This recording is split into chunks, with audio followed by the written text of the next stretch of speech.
ARK is a huge game, literally and also in terms of the player count. Tens of thousands of players as we speak are building bases, getting killed by dodos, and crashing out. But the player count recently has been sort of stagnant, floating around 60,000 players for Ascended and the same for Evolve. Oh yeah, Aquatica. We don't talk about that. But like I was saying, the player count hasn't really been going up or down.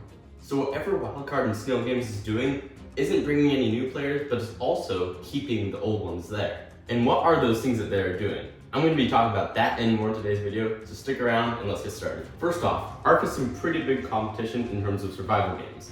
Like Rust or Subnautica, there's some pretty big competition in the community. And ARK is very niche. Dinosaurs, sci-fi, space, you know it. But it's not streamlined or perfected, which is what a lot of the other games in the genre are like. And these things like bugs, which I'll talk about more later, make the game seem very unappealing to new players, but however, the more seasoned players are kind of used to them. Also, quick plug in, make sure to subscribe because, you know, I'm an ARK, so. Anyways, to add on to what I was saying, the release of ARK Survival Ascended was meant to draw in new players while they're in the process of making ARK 2. However, this only kind of split the community between Evolved and Ascended, along with the drama happening for ARK 2 not releasing. And moving on to the second reason, which might actually come as a surprise to some of you guys, and it's actually the difficulty. You see, when a brand new ARK player loads onto ARK, they have no idea what's going to hit them.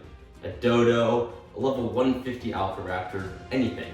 So an ARK can be crazy difficult right off the bat, which is kind of one of the reasons why I like it. But that causes some new players to leave because it can be a little confusing. That's why I liked things like the survival guide on Evolve. Whenever you went to the menu, you saw the survival guide, and it actually kind of taught me a lot of the basics about it. Along with this came the release of ASA, which shut down some of the ARK Survival Evolved servers and pushed people towards using Nitrado for ARK Survival Ascended, which kind of made some players unhappy and caused them to leave. So in the end, ARK isn't really gaining any popularity, but it's not losing their dedicated fan base either, which you could say it's good. They're not technically dying off that much, but it's also not appealing to new audiences. Anyways, yeah, I hope you enjoyed this video. Tell me if I should make more videos in ARK like this. But anyways, yeah, make sure to like and subscribe. Join my Discord, the link will be in the description, and I will see you guys next time.